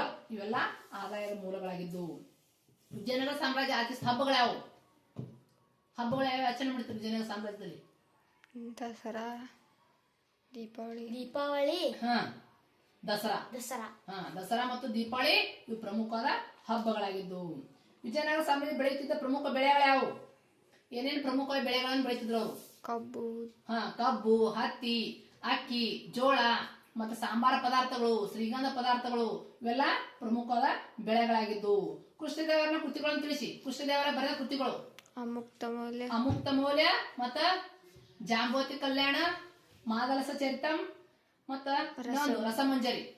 ಜಾಂಬೋತಿ ಕಲ್ಯಾಣ ಹೇಳು. ಜಾಂಬೋತಿಯ ಕಲ್ಯಾಣ. ರಸಮಂಜರಿ ಹೇಳು. ರಸಮಂಜರಿ. ಅಮುಕ್ತ ಮೌಲ್ಯ, ಮಾದಲಸ ಚರಿತಂ, ರಸಮಂಜರಿ. ಇವು 4 ಕೃತಿಗಳನ್ನು ಕೃಷ್ಣದೇವರ ಬರೆದಿರ್ತಕ್ಕಂಥ ಕೃತಿಗಳು. ಅಮುಕ್ತ ಮೌಲ್ಯ ತೆಲುಗು ಭಾಷೆ ಬರ್ತೈತಿ. ವಿಜಯನಗರಕ್ಕೆ ಭೇಟಿ ನೀಡಿದ ವಿದೇಶಿ ಪ್ರವಾಸಿಗರನ್ನು ಹೆಸರಿಸಿ. ವಿಜಯನಗರಕ್ಕೆ ಭೇಟಿ ನೀಡಿರ್ತಕ್ಕಂಥ ವಿದೇಶಿ ಪ್ರವಾಸಿಗರ ಹೆಸರು ಎಷ್ಟು ಮಂದಿ ಹೆಸರು ನೆನಪಿಟ್ಟಿದ್ದು ಹೇಳು. ಪರ್ಸಿ ಬ್ರೌನ್ ಮತ್ತ ಅಬ್ದುಲ್ ರಜಾಕ್ ಮತ್ತ ಬಾರ್ಬೋಸ್, ಡೊಮಿಂಗೋ ಪೇಸ್ ಏನ್ ಹೇಳ್ತಾನೆ? ಕೃಷ್ಣದೇವರಾಯ ಸೌಮ್ಯ ಸ್ವಭಾವದ ದೃಢಕಾಯ ವ್ಯಕ್ತಿಯಾಗಿದ್ದ ಅಂತ ಹೇಳ್ತಾನ. ಬಾರ್ಬೋಸ್ ಏನ್ ಹೇಳ್ತಾನ? ಇಲ್ಲಿ ಎಲ್ಲಾ ಧರ್ಮದವರು ನಿಶ್ಚಿಂತೆಯಿಂದ ಬದುಕಬಹುದು ಅಂತ ಹೇಳ್ತಾನ. ಪರ್ಸಿ ಬ್ರೌನ್ ಹೇಳ್ತಾನ ಇದು ವಾಸ್ತುಶಿಲ್ಪ ದ್ರಾವಿಡ ಶೈಲಿ ವಿಕಸಿತ ಸ್ವರೂಪದಾಗೈತಿ ಅಂತ ಹೇಳ್ತಾನ. ಅಬ್ದುಲ್ ರಜಾಕ್ ಏನ್ ಹೇಳ್ತಾನ? ವಿಜಯನಗರಕ್ಕೆ 7 ಸುತ್ತಿನ ಕೋಟೆ ಐತಿ ಮತ್ತು ಲಕ್ಷಾವಧಿ ಸಂಖ್ಯೆಯಲ್ಲಿ ಪ್ರೌಢದೇವರು ಲಕ್ಷಾವಧಿ ಸಂಖ್ಯೆಯಲ್ಲಿ ಸೈನ್ಯವನ್ನು ಹೊಂದ್ಯಾನ ಅಂತಕ್ಕಂಥದ್ದು ನನ್ನ ಕಣ್ಣುಗಳು ಮೊದಲ ಬಾರಿ ನೋಡ್ತೀವಿ ಇಂಥ ಸಂಪದ್ಭರಿತ ನಗರ ಅಂತ ಹೇಳಿ ಹೇಳ್ತಾನ. ಹೌದಾ? ಇನ್ನ ವಿಜಯನಗರ ಕಾಲ ಪ್ರಮುಖ ದೇವಾಲಯಗಳ ಹೆಸರು. ಹಜಾರ ರಾಮಸ್ವಾಮಿ ದೇವಾಲಯ, ಕೃಷ್ಣಸ್ವಾಮಿ ದೇವಾಲಯ, ವಿದ್ಯಾಶಂಕರ ದೇವಾಲಯ, ಕಮಲ್ ಮಹಲ್ ಪ್ರಮುಖವಾಗಿರ್ತಕ್ಕಂಥ ದೇವಾಲಯಗಳಾಗಿದ್ದು. ಇನ್ನು ಕೃಷ್ಣದೇವರಾಯ ದಿಗ್ವಿಜಯವನ್ನು ಕುರಿತು ಬರೆಯುತ್ತೆ ಹೇಳ್ತಾರ. ದಿಗ್ವಿಜಯವನ್ನು ಕೃಷ್ಣದೇವರಾಯ ಯಾರ ಮೇಲೆ ಯುದ್ಧವನ್ನು ಸಾರಿಸಿದ? ಗಜಪತಿಯನ್ನು ಸೋಲಿಸಿದ್ದ, ಕಳಿಂಗ ರಾಜ ಮತ್ತ ಉಮ್ಮತ್ತವರನ್ನ ಪಾಳೆಗಾರನ್ನು ಸೋಲಿಸಿ ವಿಜಯನಗರ ಉದಯಗಿರಿ ಕೋಟೆಯನ್ನು ವಶಪಡಿಸಿಕೊಂಡಿದ್ದ ಹೇಳಿದೆ. ಮತ್ತ ವಿಜಯಪುರ ಸುಲ್ತಾನ್ ಗೋವೆಯನ್ನು ವಶಪಡಿಸಿಕೊಳ್ಳಲು ಪೋರ್ಚುಗೀಸ್ ಸಹಾಯ ಮಾಡಿದ್ದ ಹೇಳಿದೆ. ವಿಜಯಪುರದ ಇಸ್ಮಾಯಿಲ್ ಸೋಲಿಸಿದ್ದ. ಮತ್ತ ಕಲಬುರ್ಗಿ ಬಹಮನಿ ಸುಲ್ತಾನ್ ಸೋಲಿಸಿ ಬೀದರ್ ಸಿಂಹಾಸನ ಮೇಲೆ ಬೀದರ್ನ ರಾಜಕುಮಾರ ಪ್ರತಿಷ್ಠಾಪನೆ ಮಾಡಿದ್ದ ಅಂತಕ್ಕಂಥ ಇವೆಲ್ಲವನ್ನು ಸಾಧನೆಗಳು. ವಿಜಯನಗರ ಕಾಲದ ಸಾಹಿತ್ಯ ಕೃತಿಗಳನ್ನು ಪಟ್ಟಿ ಮಾಡಿ. ರತ್ನಾಕರ್ಣಿಯೇ ಭರತೇಶ್ ವೈಭವ, ಹವಾ ಬಸವ ಪುರಾಣ ಮತ್ತ ಶಿವಚಿತ್ರ ಚಿಂತಾಮಣಿ ಬರೆದಾರ ಲಕ್ಕಣ ದಂಡೇಶ ಮತ್ತ ಕೃಷ್ಣದೇವರಾಯ 4 ಕೃತಿಗಳು. ಜಾಂಬೋತಿ ಕಲ್ಯಾಣ, ಮಾದಲಸ ಚರಿತಂ, ರಸಮಂಜರಿ, ಅಮುಕ್ತ ಮೌಲ್ಯ ಇವು 4 ಕೃತಿಗಳು ಬರಬೇಕು. ಮತ್ತು ಗಂಗಾದೇವಿ ಬರೆದಿರ್ತಕ್ಕಂಥ ಭದ್ರಾ ವಿಜಯ ಅಂತಕ್ಕಂಥ ಕೃತಿ ಮತ್ತ ಪ್ರೌಢದೇವರನ್ನೇ ಸುಧಾನಿಧಿ ಅಂತಕ್ಕಂಥ ನಾಟಕ ಬರೆದ. ಇವೆಲ್ಲ ವಿಜಯನಗರದ ಒಂದು ಗದುಗಿನ ಭಾರತ ಬರೆದಾರ ಯಾರು? ಕುಮಾರವ್ಯಾಸನ್ ಗದುಗಿನ ಭಾರತ. ಇವೆಲ್ಲ ವಿಜಯನಗರ ಕಾಲದ ರಚನೆ ಆಗಿರ್ತಕ್ಕಂಥ ಪ್ರಮುಖ ಸಾಹಿತ್ಯ ಕೃತಿಗಳಾಗ್ಯಾವ. ಇವು ಎಲ್ಲ ಬರೀಬೇಕು. ಇನ್ನ ಗಂಗಾದೇವಿ ಯಾವ ಕೃತಿ ಬರೆದಪ್ಪ? ಗಂಗಾದೇವಿ ಮಧುರಾ ವಿಜಯ ಅಂತಕ್ಕಂಥ ಕೃತಿ ಬರೆದ್ರು. 2ನೇ ದೇವರಾಯ ಅವನಿಗೆ ಬಿರುದು ಯಾವ್ದಿತ್ತು? ಗಜಬೆಂಟೆಗಾರ ಅಂತಕ್ಕಂಥ ಬಿರುದಿತ್ತು.